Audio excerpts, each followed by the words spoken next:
I'm just back over here now at the pond build in Cornwall. I'm doing alongside Tim from Quality Nishigoy. We're just finishing off the pipe work and pumps and stuff like that. I run out of time on the last trip, so I've been back over here. Got over here 3 days ago. I'm just finishing off the stuff, connecting things up, balancing out the flows and stuff on the drums and getting that all finished off. On the last video I did of this pond, we filled it up just before we left, and you can see how nice and green it's gone in the 6 weeks since I was last here. Yeah, so it's always good. I like starting off a pond with a green water or something like that. Just let it fill the pond and let it sit. If it's been sitting like that for a long time, I always think when you get the filters running, it'll speed up the maturing process of the pond, and it's also a good test of the filters. At this time of the year, the sun's at its strongest, so it'll be interesting to see how long it takes this to clear. I would probably say it's going to take the best part of sort of 4 or 5 days at least to clear that, maybe a bit longer. But there's no panic to get the fish in here straight away, so it'll be a few weeks. You need to get all the electrics finished in here. I don't normally leave jobs like this, but say there's no electrics in it. Everything's run off extension leads and four gang. Yeah, so when I left the last time, there was I'd literally just done the main bits of the pipe work. Managed to get everything's set up sort of temporary here around the edge of the pond. Like the electrics and stuff like that aren't in yet, but we're very keen to get the pond up and running to start the maturing process. So the cables are a bit everywhere at the minute because everything's run off extension leads and trailing sockets and stuff like that. We've got this one up and running now as well, although the smaller pond has only just been filled up. There's talk now that this is going to be a swim pond rather than anything for fish. It seems a bit of a shame in my eyes, but when they were building it, they put these, not too sure how well this will show up here, you can see it, these big inlets here. There's big propeller motors go in there and create the flow for you to swim against. They're arriving shortly, and he's going to have them fitted over the next week or two, I think.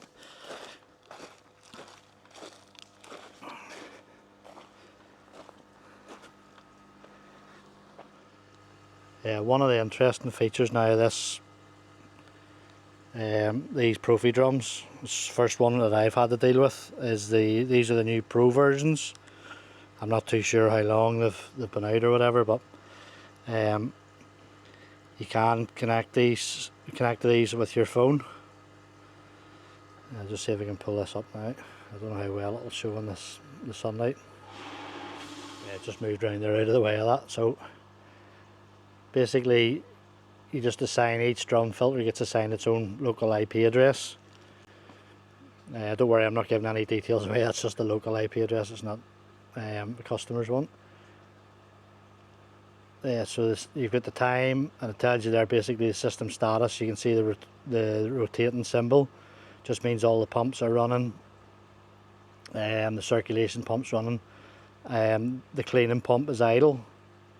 You've got the covers are closed, the levels are okay, and it tells you then there's been 0 cleanings this hour and there's only 1 clean the last hour. I can just hit a manual clean. You might hear that in the background. This is the metal drum filter that's cleaning.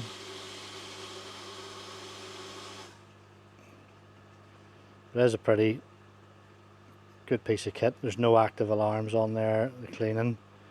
You can set the preferences for how long you want the clean cycle to be, and then you can also have the maximum interval. So if the pump doesn't clean within 60 minutes, this is set up for, it'll just do a manual clean on its own, regardless whether it needs it or not. It's just in case there was ever any problems with the sensors, or giving a false reading or something like that. it knows that it can't go any longer than 60 minutes without a clean. Yeah, you can basically set all your settings in there. Not just as straightforward as an app, but certainly a very good way of keeping control of the drums. So you can see where the pumps are on and your levels are okay, and if there's any problems. A bit fiddly to set up, but definitely a good addition to them. Yeah, I can remember when I arrived here the first day thinking, oh geez, look at the size of that filter house, it's massive. But by the time you get all this pipe work in, all your filters in, the pumps in, the water purifiers, all that sort of stuff, it shrinks very quickly. The one benefit of this filter room is that there's a false floor going in, which will probably be about this sort of height here, and all the pipe work is deliberately done. I'll just show you, so that it'll be underneath the floor, so the floor level's going in about that height there. Once that's done, you'll be able to walk right the way around. So you just ignore these cables, it is still a bit like a spaghetti junction until we get all the electrics done. But it probably still looks a bit of a mess, that pipework, but it's certainly as neat as I can get it in here. We also put on these Profi guards from R.O.I today for doing auto top-ups and our trickle-throughs. That's all just connected through this the large big blue purifier, Pentair.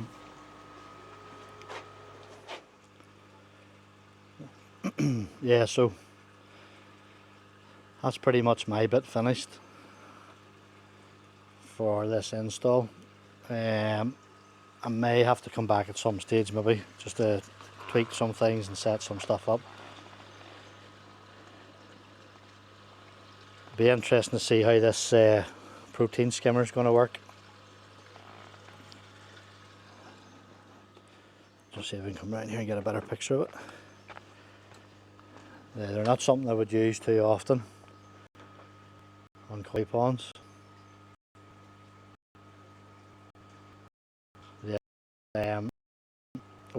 Ordered it elves direct.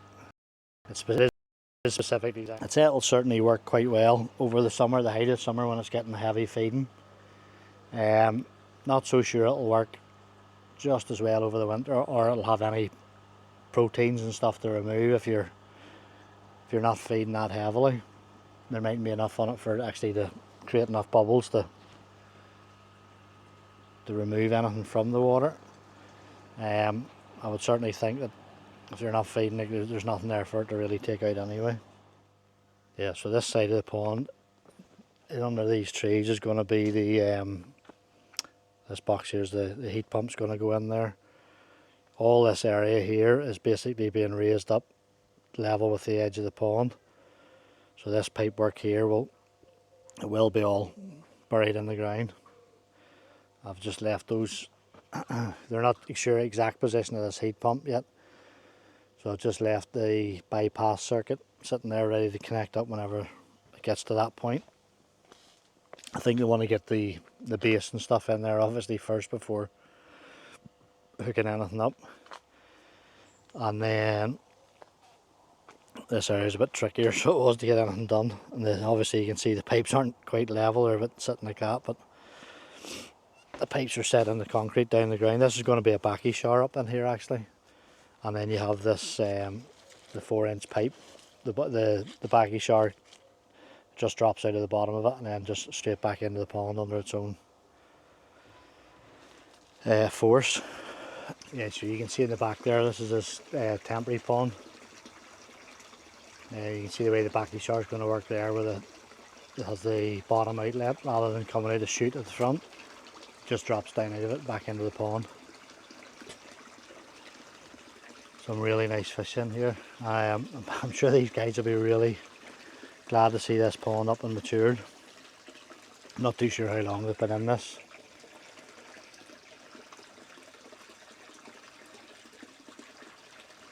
I'd say they'll definitely prefer 11 or 12,000 gallons over this anyway. And they'll be able to get a bit more of a growth spurt on them hopefully when they get in there. So there you go, nice drive up now from Cornwall up to Liverpool to get the ferry back home. Okay, thanks again for watching.